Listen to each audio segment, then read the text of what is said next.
what I was just saying about the person on the outside, they have their frame of reference, which is their world, their context, right? The things they talk about at work or at home, wherever they are in their usage context. And they're going to want to see that somewhere, ideally in the application. So in the context of a CMS, a content management system, in the context of a business content management system for a site which is, it's got a very specific business purpose. In this case, it's a large-scale food producer. Ideally, you'd see things that relate to things you know as that content manager, as that person working at the business, not in the development shop.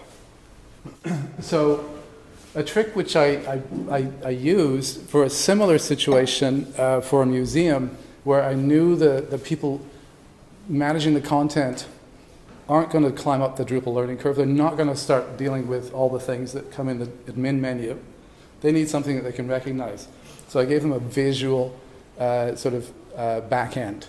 And this is another example of the same thing, but it's kind of 2.0. So these are, to the actual person in the company, they will recognize these pieces if they've looked at their own website. Right? So there's a home page, there's articles, there's brands, there's things that we call components, recipes, it's food, it's got food, and then other.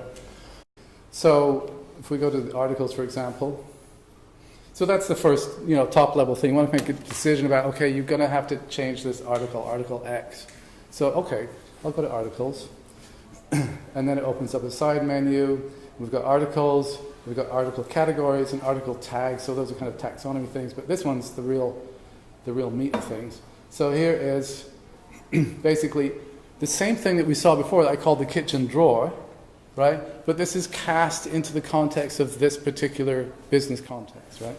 So these are familiar things, the visual images, the titles, of course, you always get titles. And pretty much the same, but it's within that very specific context. It's done all that filtering for you and shown you just your articles. So I just pressed one click. One click got me here, okay? As opposed to filtering and fishing. And then of course you've got the same kind of edits and so on. All operates in the same kind of way.